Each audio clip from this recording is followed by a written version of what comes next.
Indianapolis. If you recall, that was on a Sunday where there was a peaceful protest involving the Black Lives Matter movement as a result of the death of George Floyd. On that particular day, May 31st, my clients, Ms. Westfield and Ms. Harding, were downtown. They were not, and I repeat, they were not a part of the peaceful protest. While they were supportive of the protest and the movement, they were not actually protesting themselves. In fact, they had come downtown at the end of the protest to take pictures of the graffiti and take pictures of things that they had seen on the news, just to sort of get a historical chronology of what had occurred.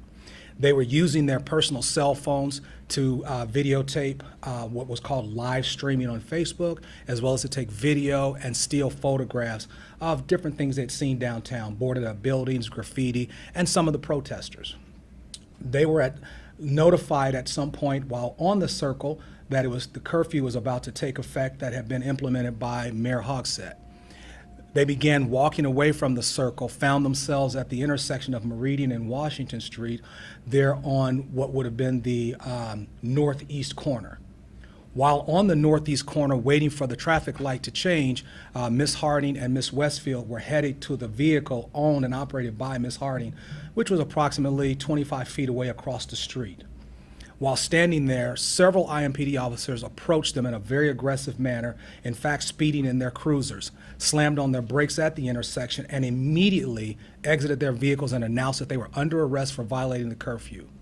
Ms. Harding and Ms. Westfield in particular turned and surrendered themselves by extending their arms to be handcuffed because they were told they were being arrested. At the time they were handcuffed and or detained, officers for unknown reasons became very violent and very aggressive toward Ms. Westfield in particular. Her body was contorted in such a way that caused her pain. When she went to move to alleviate that pain, she was then summarily beaten and assaulted by IMPD officers. And there's a video to the effect, which I believe you all have a copy of or have seen. She was beaten in such a manner that it was unconscionable to the eye to witness. She had not violated or resisted arrest in any way.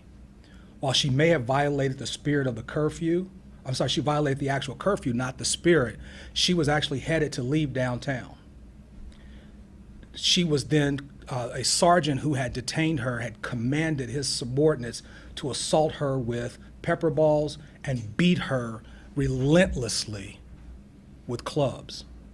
She was beaten so severely that it left these types of bruises, which there are copies for all of you, about her body, her legs, her torso, her arms. The pepper balls were fired at such a close distance that they broke skin and caused severe bleeding in several parts of her arms and hands. This information was then reported to the Marion County prosecutor, the mayor's office, and the chief of police. We were told that they would do a thorough investigation and report back to us as to their findings. It was not until we watched local news at the noon hour that we realized that no charges were going to be filed.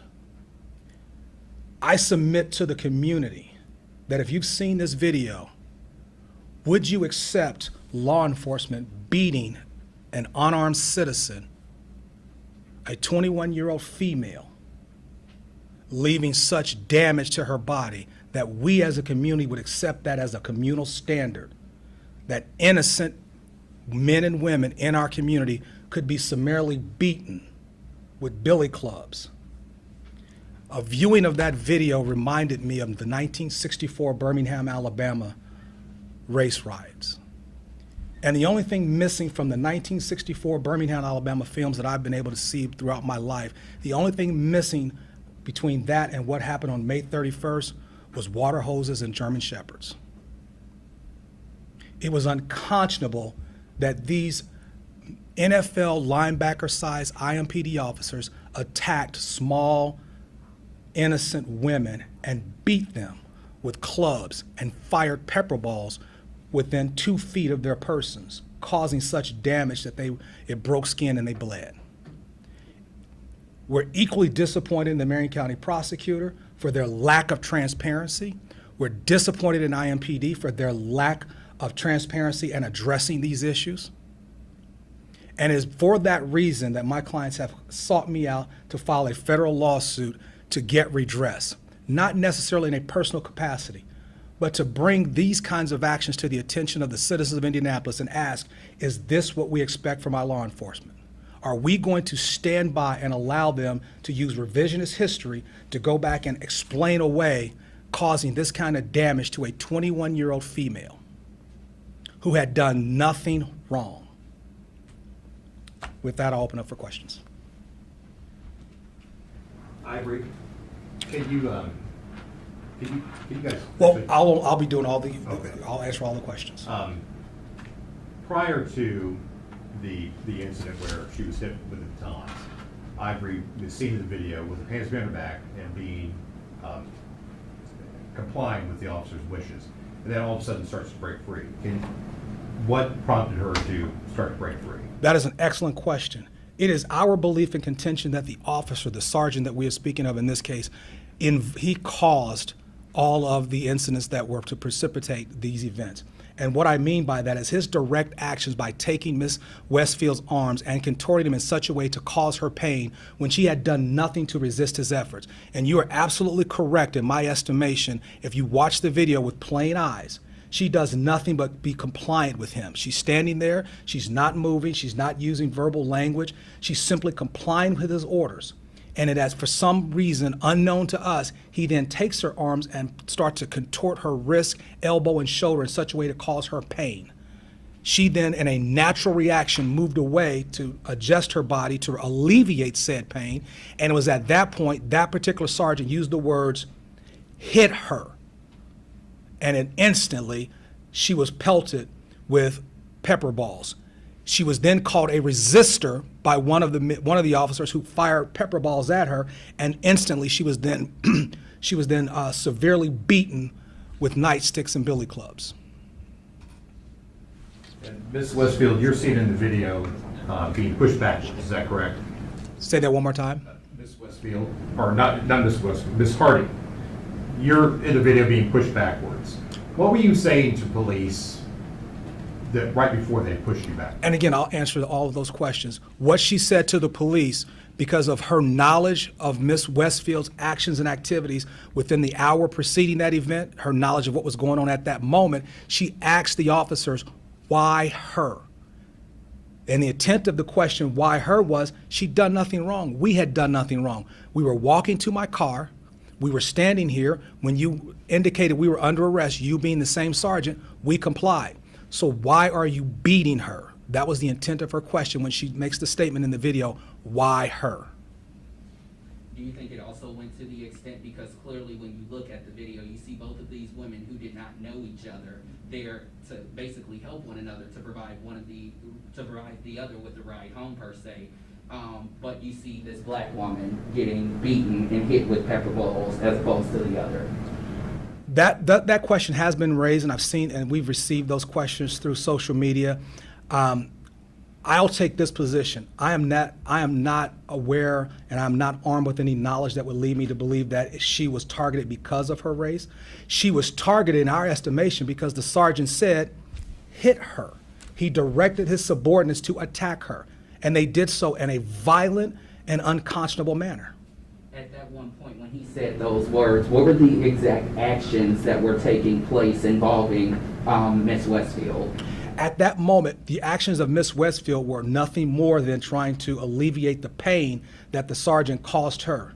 Again, prior to him, the officer, the sergeant, prior to him initiating the twisting of her arm, the contorting of her body in such a way to cause her pain for no apparent reason, prior to that, Miss Westfield had done nothing but comply with every command.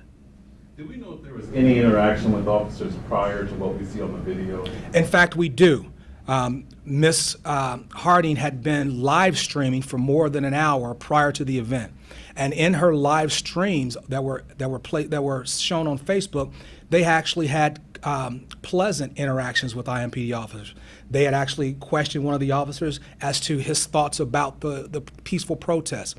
They had questioned the officer about his opinion of the curfew. And that officer was a horse-mounted officer who was very compliant, very congenial. In fact, Miss Westfield and Miss Harding had come upon, during that same interaction with an IMPD officer, had come across some preteens. A group of about 4 or 5 preteens looked to be under the age of 14, and they were offering them a ride home to say, you guys need to get out of here as well. So prior to this incident with these particular officers, there had been no indication that Miss Westfield or Miss Hardy had done anything other than what they had purported they have done. They went down to video and photographed the scene from the peaceful protest, and they were attempting to comply with the spirit of the curfew, because when they were indicated, hey, you have to leave at 8, it's now about 8:45, and they're within 25 feet of their vehicle and headed that way when IMPD officers moved up in an aggressive manner, exited their vehicles, and announced, you're under arrest. And at that point, Miss Westfield and Miss Harding submitted themselves for arrest. And then when the sergeant twisted Miss Westfield's arm and she went to adjust her body to alleviate the pain, the sergeant then commanded his subordinates to, quote unquote, hit her, directed directly at Miss Westfield, at which time she was pelted with 7 pepper balls from different law enforcement officers. And then now during that point, while she was being shot with the pepper balls, one of the officers yelled, "Resistor," which what we believe was a key term that they had already indicated they would use in such a manner. And when that word resistor was used, she was then bludgeoned with nightsticks and batons. Mr. Bernard, I was hoping you could speak to how your clients' lives have been impacted after the video. We do see what took place that night, but now seeing the injuries and learning that they weren't released from the jail until days after, so your client with those injuries in police custody, what kind of treatment did they receive while in custody, and how has it been? Was it difficult? Were they treated well? Did they speak to anything about how they were inside Marion County Jail for those 3 days? Yes, so while they were in the jail for those 3 days, number one, Miss Westfield, after being bludgeoned by the law enforcement officers, she was charged with a felony. And that felony indicated that she had assaulted a law enforcement officer, which we know from looking at the video she did no such thing. But yet she was arrested for a felony for that offense. She was then left in the jail for 3 days with her injuries, and she was not offered any medical attention. She wasn't given a bond. She was held for 3 days and then summarily basically kicked out of the Marion County Jail with no charges and no direction and no information other than you're free to go. And again, that's to go. And I'm going to pose this question to our citizens of Indianapolis: is that really what we want from law enforcement? Remember, Miss Westfield is a 21-year-old female. As I often have said to her while she's in my office, she's a child. The law can call her an adult all they want. She's a 21-year-old female, and I submit to you, parents out there will tell you their 21-year-old is a child, and none of us want our children treated in such a way that these kinds of bruises, and this is just some of the bruises that were left to remain. And to your point, the mental and physical scars, we haven't had an opportunity to address those yet. They are still ongoing and still developing. Imagine after being treated this way, Miss Westfield almost never leaves her home. Because here she was doing nothing wrong, being peaceful, being compliant, which is what you're always told to do. As she said to me, she hears all the time, just do what the law enforcement says, do what the police tell you. She did that, and then they did this to her. So the mental scars haven't begun to be addressed. And to compound the injury, our Marion County prosecutor, our chief of police, our mayor has not once reached out to them. And even with the promise that we will investigate, we find out from the local news that their investigation has concluded and they were not going to file charges. They were going to try and sweep this under the rug. We're not going to let them. We're going to wave these photographs around so you understand, you, the citizens of Indianapolis, this is what they did to a 21-year-old child who had not done anything. Are we as citizens of Indianapolis going to allow this? That's my question. For clarification, the photos, are they Miss Westfield? Yes. All of them? All of those. Okay, thank you. And can you clarify, did you guys know each other, or did you just happen to meet there? I went up there and I Miss asked Westfield. her for a ride, so. So before that evening, they had not met. They were dropped off separately by separate groups of friends. When Miss Westfield was on the circle taking photographs, they were both engaged in the same activity. They struck up a conversation. The conversation was very pleasant. Ms. Westfield enjoyed the conversation. She says to Ms. Harding, they're telling us we need to leave because of curfew. My ride has not come back yet. Would you assist me? Ms. Harding, again, enjoying the same conversation. They were doing the same activity. She turns to Ms. Westfield and said, of course. Explained to her where she was parked. They began to walk in that direction. While walking in that direction, they continued to Facebook Live. They continued to take photographs. So we, by no stretch, say that they were 100% compliant with the technical nature of the curfew, because the curfew was at 8. This happened at 8:45. But they certainly were complying with the spirit of the curfew because they were leaving. And at the time they were assaulted by law enforcement, they were 25 feet or less from their vehicle, headed in the direction of their vehicle. Two questions. First, will that Facebook Live video be released at any point, or is that just for you all's purposes at this time? And second, I'm sure they explained to officers that the vehicle was right there. Do you know how many times that was actually explained, or if it was? I don't believe they had an opportunity to tell the officer, because at the point they were, I did tell the officer. okay, I'm sorry. Multiple times. So I'm mistaken. Ms. Harding I says, she pointed out says the that. vehicle. So with that knowledge, that's there. But again, if the officers are going on the technical nature that the curfew had already expired and that they were in violation, I won't hold their feet to the fire if they, even at that point, said, it doesn't matter, it's past 8 o'clock, we're going to arrest you. They could have been standing next to their vehicle. That's a point worth noting. But the issues that we're taking is how they were treated once they complied with the officer's commands. We take exception to the sergeant telling his subordinates to quote unquote hit her and then have pepper balls sprayed against Miss Westfield's body. We take additional exception to one of the officers saying resistor, which was a buzzword for their purposes, where several officers that you can see in the video bludgeoned Miss Westfield with batons and bats. What is your reaction to the fact that Prosecutor Mears decided that there would be no charges against the people that were arrested, such as Ms. Westfield and Ms. Harding? What's your reaction to the fact that the charges were just dropped? Well, and so there's a specific answer to that question, and the answer is they charged Miss Westfield with a felony battery on a law enforcement. That was what she was charged with by those same officers, and we clearly now know from the video that did not occur. So we take no position on Prosecutor Myers' position to not charge folks for the curfew. My clients weren't arrested for the curfew. They were arrested for battery on an officer and for disorderly conduct. I do take exception with the prosecutor of Marion County when he summarily decides not to file charges against these officers, do not reach out, and he knows who their attorney is. He doesn't reach out to their attorney. He doesn't reach out to them. He simply contacts the news and says, we're not going to file charges, which was again, from our perspective, which is different than what we were led to believe when we were contacted by IA. So from our vantage point, this has been nothing more than a sham. They took information and they attempted to sweep this under the rug and hide it. And I, for one, am going to hold them accountable, because I do not believe the citizens of this community would allow a 21-year-old child to be bludgeoned to death the way they did. The person that took the video, have you talked to them? Did anything happen to them? I have not spoken to the person who filmed who filmed the video, so I have no information on that. So, of course, your clients are seeking damages, attorney fees, I assume medical costs, which we know now were incurred on their own because no treatment was provided. Is there any pursuit of procedural changes within IMPD? Having watched the video, are you pushing it off for IMPD to make changes to how they handle these kind of situations in the future? That would be something we would absolutely be amenable to.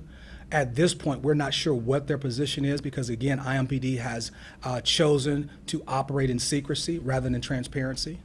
So before we can get to that kind of a resolution, the first thing I'm going to want IMPD and the prosecutor's office to do is to operate in transparency.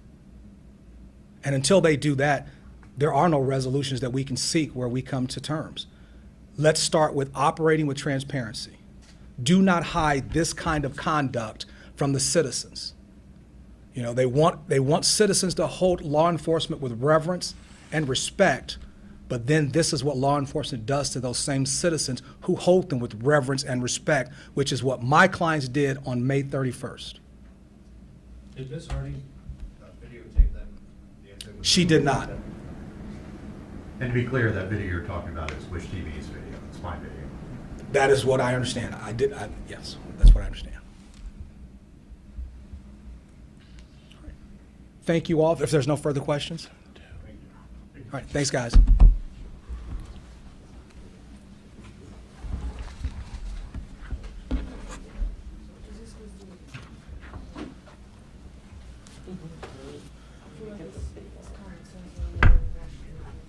Oh, yeah.